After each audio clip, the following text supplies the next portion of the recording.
ശഅബാനിന്റെ 15-ാം രാവ്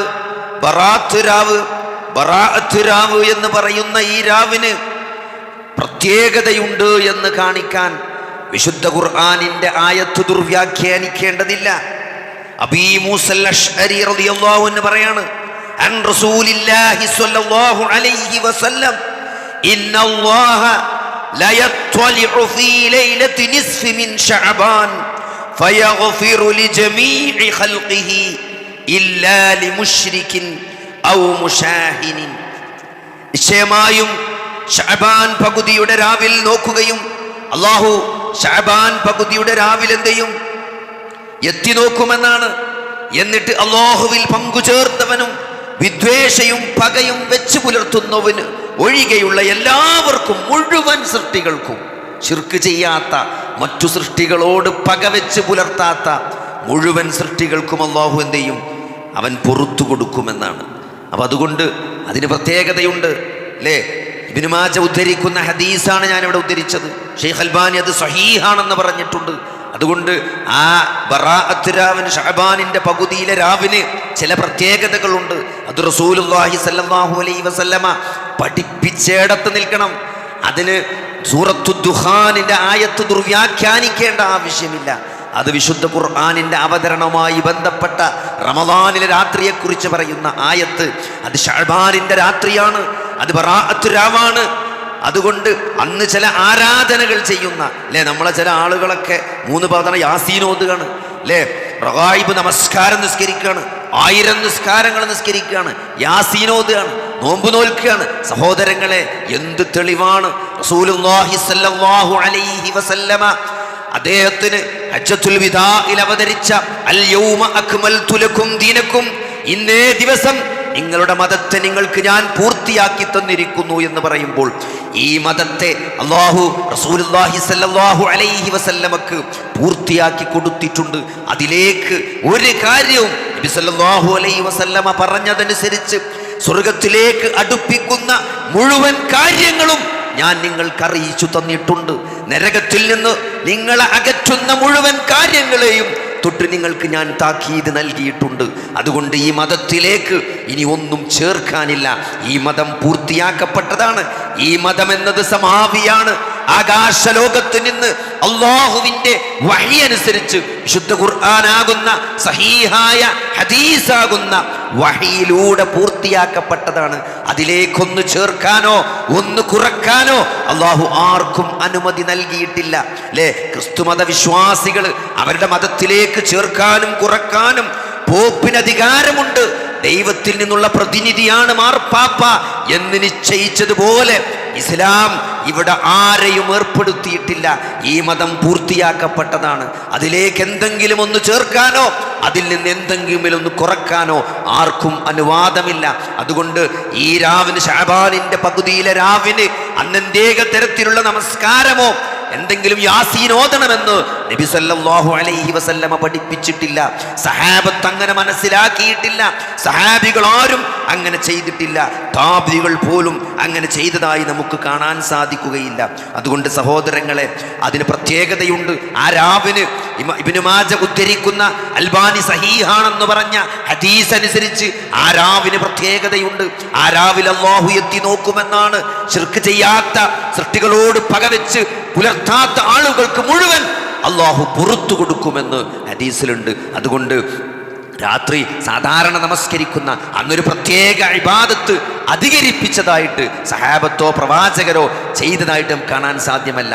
അതുകൊണ്ട് അന്ന് നമ്മൾ നമസ്കരിക്കുന്ന നമസ്കാരം, തഹജ്ജുദ്, അതൊക്കെ ഒന്നുകൂടി നമ്മൾ ഭംഗിയാക്കി, നമ്മൾ ഒന്നുകൂടി തഖ്വയോടുകൂടി നമസ്കരിക്കാൻ, കൂടുതൽ പ്രാർത്ഥിക്കാൻ, ആ അല്ലാഹു നോക്കുന്ന സന്ദർഭത്തിൽ പുറത്തു കിട്ടണമേ എന്ന് ആത്മാർത്ഥമായി ആഗ്രഹിക്കാനും പുറത്തു തരാനുമാണ്. തൻ്റെ ജീവിതത്തിൽ എവിടെയെങ്കിലും ശിർക്ക് സംഭവിച്ചിട്ടുണ്ടോ എന്ന് പുനഃപരിശോധിക്കാനും, താൻ തൻ്റെ സഹോദരങ്ങളോട്, അയൽവാസികളോട് നിസ്സാര കാര്യങ്ങളുടെ പേരിൽ, സഹോദരങ്ങളെ സ്വത്ത് തർക്കത്തിന്റെ പേരിൽ, എന്തെങ്കിലും കല്യാണത്തിന് വിളിക്കാത്തതിന്റെ പേരിൽ, സൽക്കാരത്തിന് വിളിക്കാത്തതിന്റെ പേരിൽ, നിസ്സാരമായ കാര്യങ്ങൾക്ക് പോലും സ്വന്തം സഹോദരങ്ങളോട് തെറ്റി നിൽക്കുന്നവർ, അത് വലിയ ഗൗരവമുള്ളതാണ് അല്ലേ? സ്വന്തം സഹോദരങ്ങളോട് അല്ലെങ്കിൽ സഹസൃഷ്ടികളോട് പകവെച്ച് പുലർത്തുന്ന ആളുകൾക്ക് അള്ളാഹു പുറത്തു കൊടുക്കൂല എന്നാണ്. അപ്പൊ അതുകൊണ്ട് അള്ളാഹു പുറത്തു കിട്ടാൻ വേണ്ടി ശിർക്ക് ചെയ്യാത്തവനാണോ? എൻ്റെ ജീവിതത്തിൽ ശിർക്കുണ്ടോ എന്ന് നമ്മൾ പരിശോധിക്കണം അല്ലേ? ഞാൻ ആരോടെങ്കിലും തെറ്റി നിൽക്കുന്നുണ്ടെങ്കിൽ അതൊക്കെ പൊരുത്തപ്പെടിച്ചുകൊണ്ട് സഹോദരങ്ങളെ, അവൻ്റെ അടുത്താണ് മിസ്റ്റേക്ക് എങ്കിലും അതൊക്കെ വിട്ടുവീഴ്ച ചെയ്ത് കൊടുത്തുകൊണ്ട് അതൊക്കെ പുറത്തു കൊടുത്തുകൊണ്ട് ആ ശഅബാനിൽ പകുതിയിൽ അള്ളാഹു നോക്കുന്ന സന്ദർഭത്തിൽ ആ അള്ളാഹു പുറത്തു കൊടുക്കാൻ, പുറത്തു കിട്ടപ്പെടാൻ കാരണമായി പറഞ്ഞ കാര്യങ്ങളൊക്കെ ഞാൻ പൂർത്തിയാക്കിയിട്ടുണ്ടോ, അതൊക്കെ ഞാൻ കംപ്ലീറ്റ് ചെയ്തിട്ടുണ്ടോ എന്ന് പുനഃപരിശോധിക്കലാണ് ഒരു വിശ്വാസിയുടെ മേൽ ബാധ്യതയായിട്ടുള്ളത്. അതല്ലാതെ അല്ലാഹുവോ റസൂലോ ആരും പഠിപ്പിക്കാത്ത ഇത്തരത്തിലുള്ള യാസീനോത്തുകളും അതേപോലെ 1000 റക്അത്ത് നമസ്കാരങ്ങളുമെല്ലാം അതിനൊന്നും യാതൊരു അടിസ്ഥാനവുമില്ല. ചില ആളുകൾ നോമ്പ് നോൽക്കുകയാണ് അല്ലേ? സമസ്തയിലെ മുന്നത്തെ പണ്ഡിതന്മാർ വരെ, സമസ്തയിലെ മുതിർന്ന പണ്ഡിതന്മാർ വരെ അവരുടെ ഫത്തുകളിൽ എഴുതി വെച്ചിട്ടുണ്ട് ശഅബാനിന്റെ ബറാത്ത് നോവിന് ദീനിൽ യാതൊരു അടിസ്ഥാനവുമില്ല എന്നാണ്, അതിൽ തെളിവില്ല എന്നാണ്. ഒരു ഹദീസ് പോലും, ഒരു കള്ള ഹദീസ് പോലും പറയാൻ പറ്റൂല സഹോദരങ്ങളെ. അതുകൊണ്ട് ഇതൊക്കെ ഗൗരവമായി, മതം എന്നത് അള്ളാഹു ആകാശലോകത്തിന് ഇന്നിറക്കിയ സമാവിയായതാണ്, ആകാശലോകത്തിന് ഇന്നിറക്കിയതാണ്. അത് നമുക്ക് തോന്നിയ പോലെ ചെയ്യാൻ മതത്തിൽ അനുവാദമില്ല എന്ന് മാത്രമല്ല, അത് വളരെ ഗൗരവപരമായ കുറ്റമാണ്.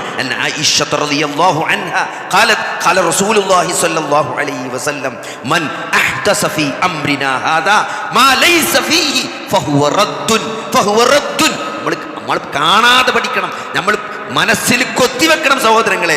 മൻ അഹ്ദസ ഫീ അംരിനാ, ആരെങ്കിലും നമ്മുടെ കൽപ്പനയില്ലാത്തത് ഈ മതത്തിൽ പുതുതായി ഉണ്ടാക്കിയാൽ ഫഹുവ റദ്ദുൻ, അത് തള്ളപ്പെടേണ്ടതാണ്. അത് ഏത് ഖാജ് ഉണ്ടാക്കിയാലും ഏത് ഇമാം ഉണ്ടാക്കിയാലും സഹോദരങ്ങളെ, അള്ളാഹു പഠിപ്പിക്കാത്തൊരു കാര്യം, അള്ളാഹു ഖുർആനിൽ പറയാത്ത ഒരു കാര്യം, റസൂലുള്ളാഹി സ്വല്ലല്ലാഹു അലൈഹി വസല്ലമ അവിടുത്തെ 23 വർഷത്തെ ജീവിതത്തിൽ സമ്മതം കൊടുക്കാത്ത, പറയാത്ത, നിർദ്ദേശിക്കാത്ത, ആരെങ്കിലും ചെയ്തതിന് അനുവാദം കൊടുക്കാത്ത ഒരു കാര്യം മതത്തിൽ പുതുതായി ഉണ്ടാക്കിയാൽ ഫഹുവ റദ്ദുൻ, അത് തള്ളപ്പെടേണ്ടതാണ് എന്നാണ് ഈ ദീനിന്റെ അസ്ല്, ഈ മതത്തിന്റെ അസ്ൽ അതാണ്. അതുകൊണ്ട് അതിൽ നിന്ന് നമ്മൾ തെറ്റാൻ പാടില്ല.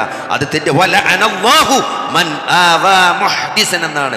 ആരെങ്കിലും മതത്തിൽ ഒരു പുത്തനാചാരം ഉണ്ടാക്കിയവന്, അവന് അഭയം നൽകിയവനെ പോലും, ഉണ്ടാക്കണോന്റെ കാര്യം എത്ര ഗൗരവമാണ് വെച്ചാൽ അത് അഭയം നൽകിയവന് പോലും അവനെ പോലും അള്ളാഹു ശപിച്ചിരിക്കുന്നു എന്ന് ഇമാം മുസ്ലിം ഉദ്ധരിക്കുന്ന ഹദീസിൽ കാണാൻ പറ്റും. അതുകൊണ്ട് മതം എന്നത് സീരിയസ് ആണ്. അത് തോന്നിയ പോലെ ചെയ്യാൻ അനുവാദമില്ല, തോന്നിയ പോലെ കാണിക്കാൻ അനുവാദമില്ല. അത് കൃത്യമായ നിർദ്ദേശമുണ്ട്. ഇസ്ലാമിൽ മുആമലാത്തുകളുമുണ്ട്, ഇബാദത്തുകളുമുണ്ട്. പ്രത്യേകം മനസ്സിലാക്കി, ഇത് മതത്തിന്റെ അസ്ലാണ്. അതായത് മുആമലാത്തുകൾ എന്ന് പറഞ്ഞാൽ ഇടപാടുകൾ അല്ലേ? അതെ, സാധാരണ കാര്യങ്ങൾ. ഇപ്പം ഏത് വസ്ത്രം ധരിക്കണം, എനിക്ക് ഈ പച്ചക്കുപ്പായ ഇടാൻ പറ്റുമോ, നീല പാൻറ് ഇടാൻ പറ്റുമോ, പാൻറ് ഇടാൻ പറ്റുമോ, തുണി എടുക്കാൻ പറ്റുമോ, ബർമൂഡ ഇടാൻ പറ്റുമോ, ഇതൊക്കെ സാധാരണ ജീവിതത്തിലെ കാര്യങ്ങളാണ്. അതിലൊക്കെ വിരോധങ്ങളാണ് ഉണ്ടാകുക. എന്തിടാൻ പറ്റും എന്നല്ല പഠിപ്പിക്കാം, എന്ത് ചെയ്യാൻ പാടില്ല എന്നാണ് പഠിപ്പിക്കുക. ഇന്ന ഡ്രസ്സ് ഇടാൻ പാടില്ല, കുങ്കുമം ഡ്രസ്സ് ധരിക്കാൻ പാടില്ല, ഔറത്ത് മറയാൻ പാടില്ല, ഇറുകിയത് ഇടാൻ പാടില്ല, ശരീരത്തിൻ്റെ നിമ്നോന്നതകൾ പ്രദർശിപ്പിക്കുന്ന ഇറുകിയ വസ്ത്രം പാടില്ല അല്ലേ? മറ്റു മതവസ്ഥരുടെ ഡ്രസ്സ് ഇടാൻ പാടില്ല അല്ലേ? ശബരിമല സീസണിൽ കറുത്ത തുണിയെടുത്ത് നടക്കാൻ പാടില്ല, കുങ്കുമത്തിൻ്റെ കാവ്യ തുണിയെടുത്ത് നടക്കാൻ പാടില്ല. അതല്ലാൻ റസൂൽ വിരോധിച്ചതാണ്. അന്യമനസ്ഥരുടെ ആചാരങ്ങൾ, അങ്ങനത്തെ ഡ്രസ്സ്, അവരുടേതായ അറിയപ്പെടുന്ന ഡ്രസ്സുകൾ ഇടാൻ പാടില്ല. സന്യാസിമാരെ കാവിത്തുണി അതെടുക്കാൻ പാടില്ല, അത് വിരോധമുള്ള കാര്യം. ബാക്കി ഏത് കളറുള്ള തുണി എടുക്കാം, ഏത് കളറുള്ള തുണി, അതിങ്ങനെ ചോദിക്കേണ്ട ആവശ്യമില്ല. അതാണ് മുആമലാത്തുകളുടെ വിഷയത്തിൽ വിരോധങ്ങളാണ് ഉണ്ടാകുക. എന്താണ് ചെയ്യേണ്ടത് എന്നല്ല പറയാം, എന്താണ് ചെയ്യാൻ പാടില്ലാത്തത് എന്നാണ് പഠിപ്പിക്കാം. എന്നാൽ ഇബാദത്തിന്റെ വിഷയത്തിൽ, ആരാധനകളുടെ വിഷയത്തിൽ എന്താണ് ചെയ്യേണ്ടത് എന്നാണ് പഠിപ്പിക്കാം. അങ്ങനെ നബി ചെയ്യരുത് എന്ന് പറഞ്ഞോ അല്ലേ? ബറാത്ത് 15 നോമ്പ് നോൽക്കണ്ടെന്ന് നബി പറഞ്ഞിട്ടില്ലല്ലോ. നോൽപ്പല്ലേ, നല്ലതല്ലേ? പറ്റൂല സഹോദരങ്ങളെ. ഇബാദത്തിന്റെ വിഷയത്തിൽ പഠിപ്പിച്ചതേ ചെയ്യാൻ പാടുള്ളൂ, പഠിപ്പിക്കാത്തത് നബി അങ്ങനെ ചെയ്യരുത് എന്ന് പറഞ്ഞിട്ടില്ല. നബി അങ്ങനെ പറയില്ല.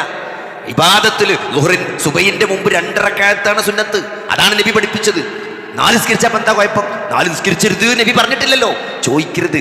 ഇബാദത്തിന്റെ വിഷയത്തിൽ എന്താണോ കൽപ്പിച്ചത് അതേ ചെയ്യാൻ പാടുള്ളൂ. മുആമലാത്ത് അങ്ങനല്ല, മുആമലാത്ത് വിരോധിച്ചതാണ് നോക്കേണ്ടത് അല്ലേ? ഇഷ്ടമുള്ളത് നിങ്ങൾ ഭക്ഷിച്ചോളി, കുലു വശ്റബു വലാ തുസ്രിഫു. പക്ഷെ ചില കാര്യങ്ങൾ ഇന്നമാ ഹറമ അലൈക്കും, നിങ്ങളുടെ മേൽ അല്ലാഹു ഹറാമാക്കിയത് ഏത് മാത്രമാണെന്ന് പറഞ്ഞിട്ട് ശവം, രക്തം, പന്നിമാംസം, അങ്ങനെ എണ്ണിയാണ് പറഞ്ഞുതരും. ഇത് മാത്രമാണ് നിങ്ങൾക്ക് നിഷിദ്ധമാക്കിയത്, ബാക്കിയൊക്കെ നിങ്ങൾക്ക് ഹലാലാണെന്ന് അതിൻ്റെ അർത്ഥം.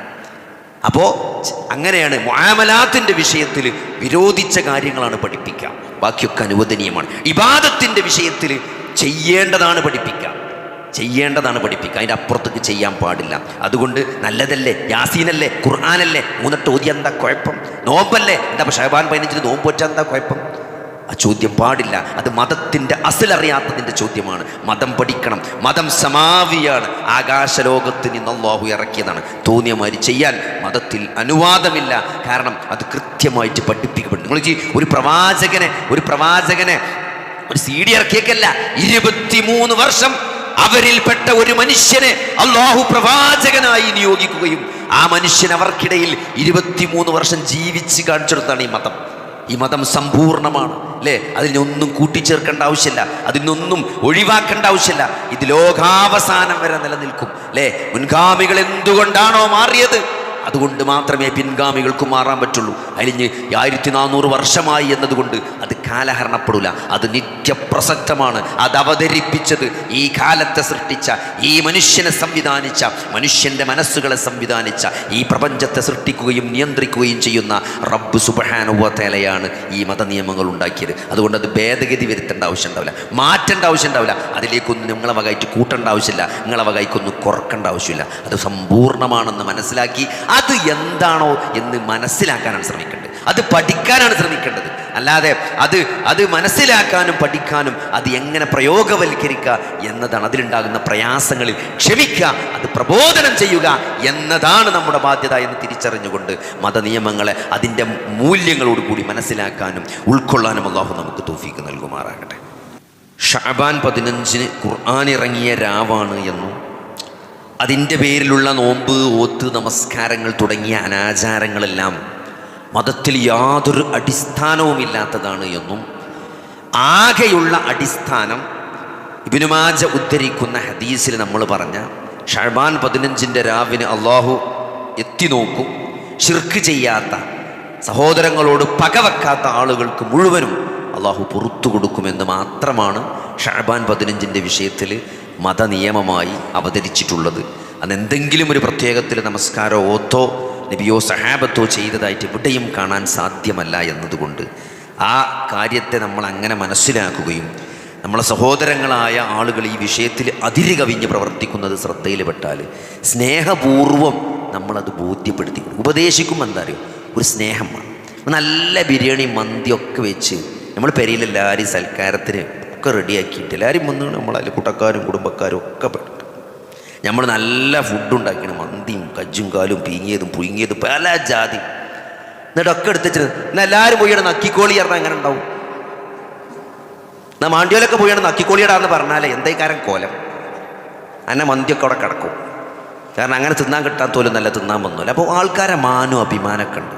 കാര്യങ്ങൾ പറയുമ്പം വല്യമ്മയാണെങ്കിലും എളാപ്പയാണെങ്കിലും മൂത്താപ്പയാണെങ്കിലും ഇതൊക്കെ തെറ്റാണ്. വല്യാപ്പ മൂത്താപ്പ ഇതൊന്നും നബി പഠിപ്പിച്ചെന്ന് പറയുമ്പോൾ അങ്ങനെ നിസ്കരിച്ച് നരകത്തുകൾ പോയിക്കോളി, ആൾ പോയിക്കോളി, അങ്ങനെ നല്ല ഉപദേശിക്കുക എന്ന് പറഞ്ഞാൽ നമുക്ക് തോന്നണം നമുക്കൊരു സ്നേഹമുണ്ട്. നിങ്ങൾക്ക് അള്ളാൻ്റെ റസൂല് ദഅവത്ത് നടത്തിയിട്ട് കരയാണ്, കരഞ്ഞിട്ട് പ്രാർത്ഥിക്കണം അല്ലേ. അബൂജഹിൽ മുസ്ലിമായിരുന്നെങ്കിൽ, ഉമറിനെ കൊണ്ട് ഇസ്ലാമിനെ ശക്തിപ്പെടുത്തിയിരുന്നെങ്കിൽ അല്ലേ.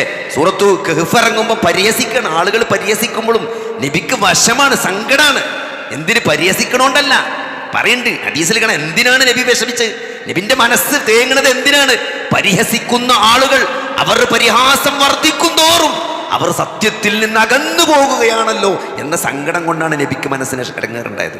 അതാണ് ഒരു ദാഇയുടെ മനസ്സ്, ഒരു നസീഹത്തുള്ള ഒരാളുടെ മനസ്സാണ്. എൻ്റെ വല്യാപ്പൻ്റെ വല്യമ്മ നമ്മളൊരാളോട് പറയുമ്പോൾ അങ്ങനെ പറയണം, അല്ലാതെ ആ നോമ്പോറ്റ് നരകത്തുകൊണ്ട് പോയിക്കോ അങ്ങനല്ല സഹോദരങ്ങളെ നമ്മൾ പറയേണ്ടത്. അതുകൊണ്ട് നമ്മൾ സംസാരിക്കുമ്പോൾ നമ്മൾ പറയുമ്പോൾ നസീഹത്ത് അത് അള്ളാൻ്റെ ദീനാണ്.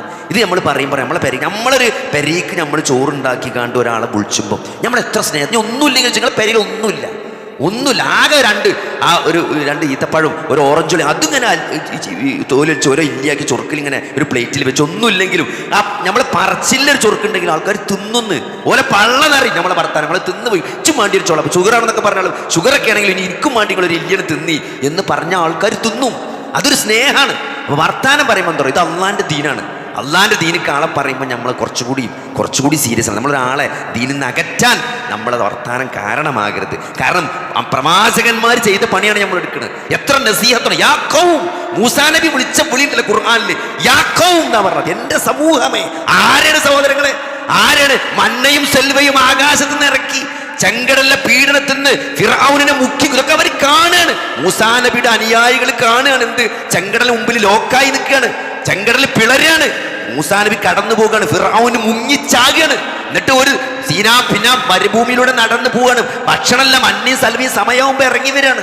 മൂസാ നബി തൗറാത്ത് വാങ്ങാൻ വേണ്ടി സീനാപ്പുറം 40 ദിവസം മാറി നിൽക്കാൻ പറഞ്ഞു. പടച്ചോൻ മാറി നിന്ന് തിരിച്ചു വന്നപ്പം കാണുന്നത് എന്താ? ഞങ്ങള് പെണ്ണുങ്ങളെ മേത്തുണ്ടായിരുന്ന മുഴുവൻ പണ്ടങ്ങളും സാമിരി ഉരുക്കി പശുക്കുട്ടിനെ ഉണ്ടാക്കിയേക്കാണ്. സ്വർണത്തിന്റെ പശുക്കുട്ടിനെ. എന്നിട്ട് ആ പശുക്കുട്ടിന് മുമ്പിൽ പൂജിക്കണവര്. ആരാണവര്? ഇതൊക്കെ ഈ പ്രതിഭാസങ്ങൾ മുഴുവൻ കണ്ട മൂസാ നബിന്റെ കൗമാണ് ഈ തോന്നിയാസം കാട്ടുന്നത്. എന്നിട്ടും മൂസാ നബി വിളിച്ചൊരു വിളിയുണ്ട്, യാ കൗം, എന്റെ സമൂഹമേ എന്ന് വിളിച്ച്. നിങ്ങളെ പോയി ചത്താലിടാന്നല്ല പറഞ്ഞത്. യാക്കോം, അത് പ്രവാചകന്മാർ ചെയ്ത പണിയാണ്. അത്രയും നസീഹത്തോടെയാണ് ഖുർആനിലെ ഓരോ പ്രവാചകന്മാരും സമൂഹത്തെ വിളി. യാ അബത്തി, എന്റെ പൊന്നു പിതാവ് എന്ന ഇബ്രാഹിം നബിയുടെ വിളിയുണ്ട്. അതൊക്കെ ദഅവത്ത് നടത്തുന്നവരുടെ നസീഹത്താണ് സഹോദരങ്ങളെ. പ്രവാചകന്മാരുടെ പാരമ്പര്യമാണ്. അതുകൊണ്ട് ദഅവത്ത് നടത്തുമ്പോൾ നമ്മൾ സത്യത്തിന്റെ ആളാണ് വിചാരിച്ചുകൊണ്ട് പറയുന്നത് ഭയങ്കര അങ്ങോട്ട് ഓവറാക്കി പറയാൻ പാടില്ല, നശിപ്പിച്ച് പറയാൻ പാടില്ല. പറയുമ്പം അങ്ങേയറ്റത്തെ വിനയത്തോടു കൂടി, അതാണ് പാണ്ഡിത്യം എന്ന് പറഞ്ഞാൽ. അങ്ങേയറ്റത്തെ ഇവരൊക്കെ മാറണം, ഇവരൊക്കെ സത്യം മനസ്സിലാക്കണം, ഈ മാർഗത്തിൽ നിന്ന് മാറിപ്പോകണം, രക്ഷപ്പെടണം എന്നാഗ്രഹിച്ച പ്രാർത്ഥനാ നിർഭരമായ മനസ്സോട് അങ്ങേയറ്റത്തെ നസീഹത്തോടു കൂടിയാണ് ഉപദേശങ്ങൾ നടത്തേണ്ടത് എന്ന് ഈ സന്ദർഭവശാൽ സൂചിപ്പിക്കുകയാണ്. അള്ളാഹു അതിനുള്ള തൗഫീക്ക് നൽകുമാറാകട്ടെ.